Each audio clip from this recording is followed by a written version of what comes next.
Welcome to Less Than 15, a show for busy business owners brought to you by DFK Australia, New Zealand. Each week we deliver bite-sized, actionable insights from industry experts so you're across the issues that really matter. I'm your host, Angela Rasmus. Let's dive into this week's topic.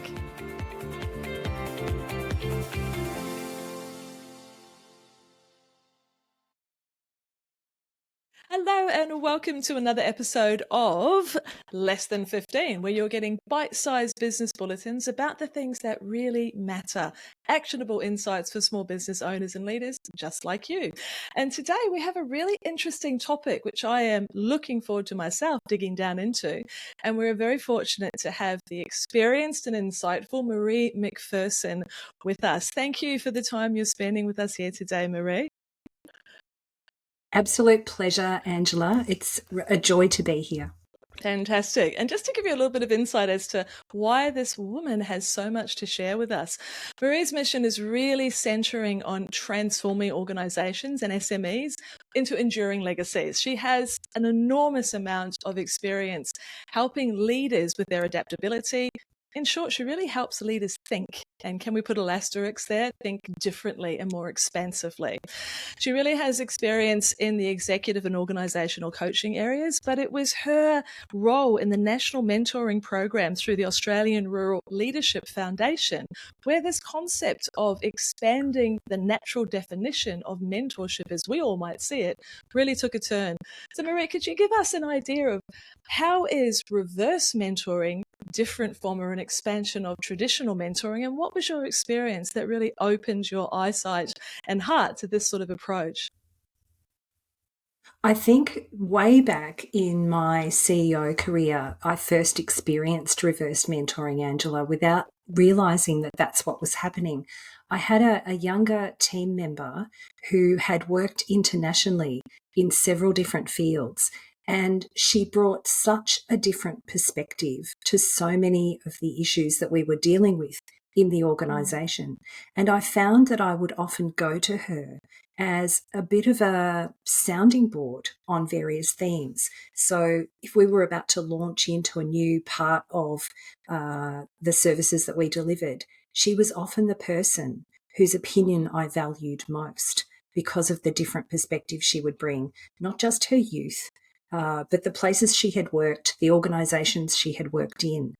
And it was years later that I realised I was actually having a reverse mentoring experience and that I was gaining just as much from the conversations with her as she may have been gaining with me as her CEO.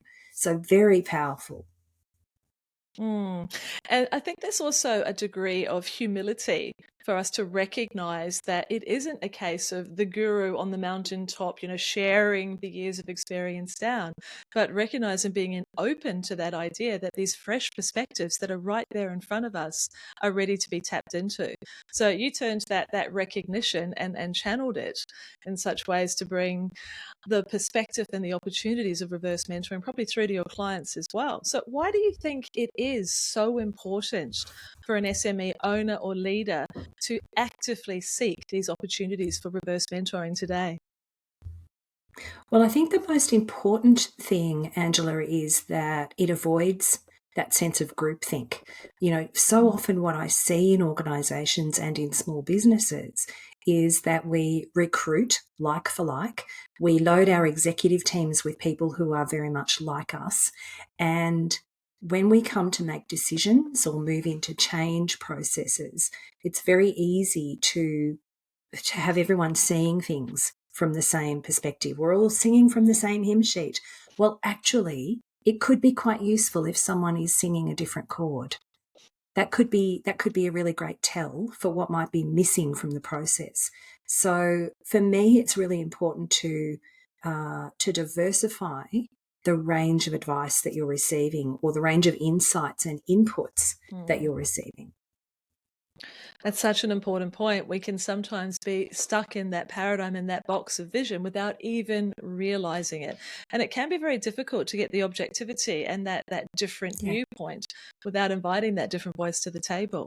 So, great point. And may I ask, there is another opportunity here, I think, just with you using the word diversity, that we need to break the idea that reverse mentoring is younger to older. Because that's one Mm. example of it, but where else can it go? Where else can we benefit from this concept? I'm sure you've got some more insights to share there. For me, I think, Angela, it really needs to be expanded into the whole concept of diversity. So, if you're a man, maybe think about being mentored by a younger woman, maybe even a woman of color. If you're a female CEO or business owner, think about the people that you wouldn't normally include in your circle. This is about expanding our definition of diversity really broadly and bringing really different perspectives and life experiences into the mix.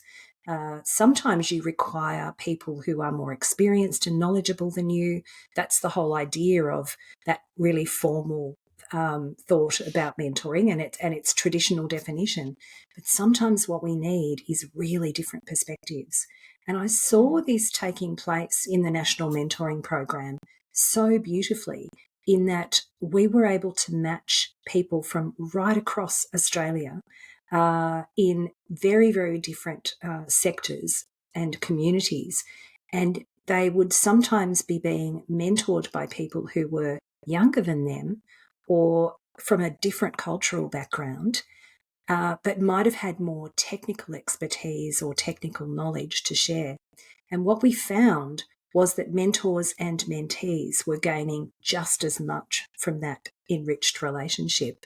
But mm. people were learning things that they might not otherwise have learned had they had a mentor who was older, wiser, more traditional.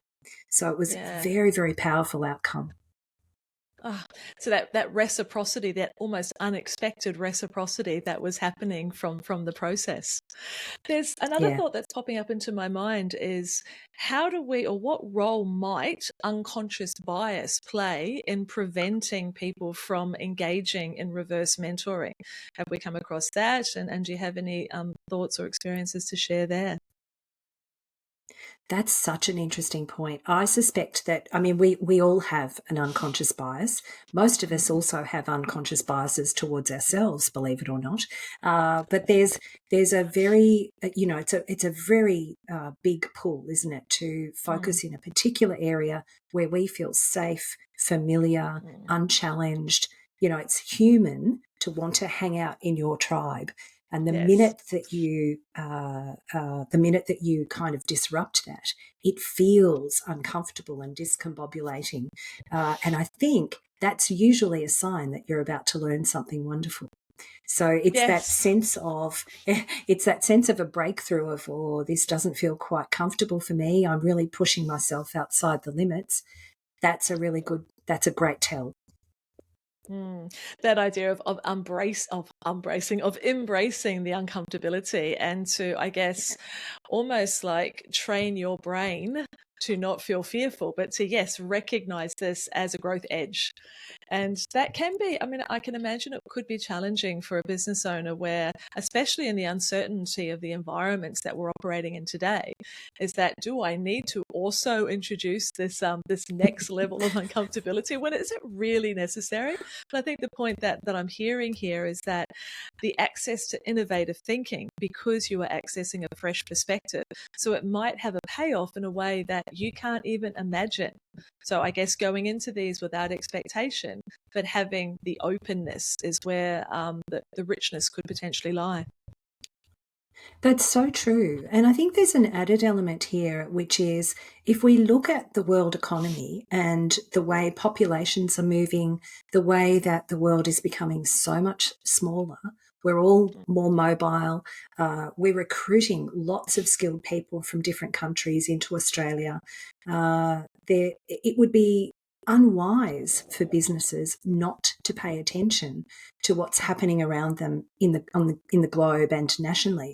And this is where if you are suddenly recruiting a whole lot of people from different age groups, cultural backgrounds, religious backgrounds, nationalities.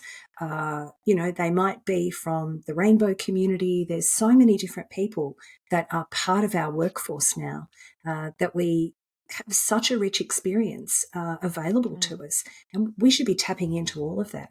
So I really encourage people to embrace, celebrate, and have conversations with people that they might not usually seek out. And it makes sense also because if that's the diversity that is being offered to us in terms of employees and in the team we have, it is also mirrored in the audiences and the customers and clients that we have as well. So they can. There's no doubt the people that are on the front line can give us feedback that we might miss if we ivory tower ourselves. So it feels like there's a real 365-degree benefit here. So if we are tapping into this idea that it's valuable, what would you say, just quickly, are some components that are essential to have in a reverse mentoring program if you're going to introduce this concept into your organization for perhaps the first time? I think if you're looking for a formalized program, then there needs to be a framework built around that. And there are lots of organisations where there's really strong, robust frameworks that exist that companies can look at and explore.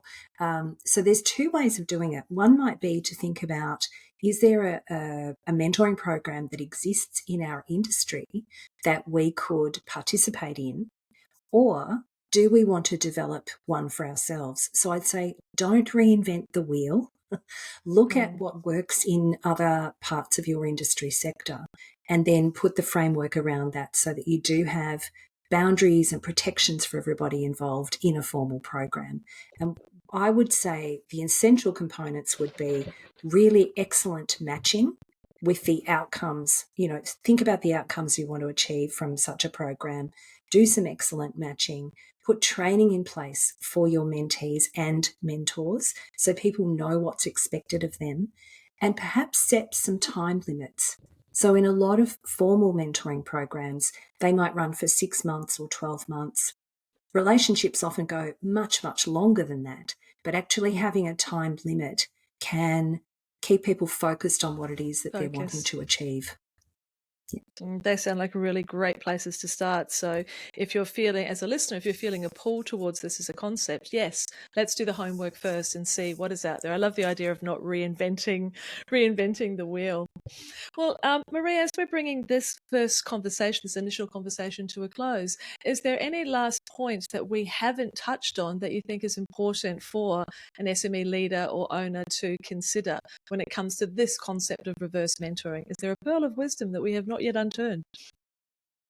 I would encourage people, Angela, as a really quick win, to have a look at the people in your advice circle and think about who's not there, who's missing. What kind of individuals are you not hearing from? And that's a really quick win to think about who might be in the organisation or who might be outside. Might even be your kids' friends. There could be a whole lot of people that you can identify. I'm not getting insights from this cohort of people. That's a really easy tip that people can take away and immediately identify where they might find a reverse mentor. That's wonderful. That is a very, very great piece of advice to land on at the end, because, of course, it is helping us to notice a gap that was possibly right under our nose, and then we can start to do something about straight away. That's wonderful, Maree. Thank you so much. You've given us really good food for thought to start down this path of a new way of looking at mentoring.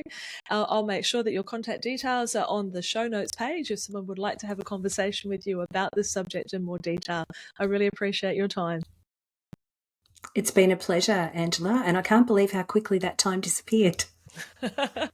Yep, it's definitely snappy, that is for sure. Thank you again. And so to you, our lovely listener, my hope is that this conversation has opened a door in your own mind about a new possibility of both being supported yourself and supporting other individuals within your organization. Reverse mentoring may be a new topic, or it may be something you already recognize, but it is certainly one that is worth exploring in the sort of industries that we're in today, the environment that we're facing today. It could could open new doors to innovation that you did not notice were even available to you. So thank you for listening in today, and we look forward to bringing you another episode next week. Take care.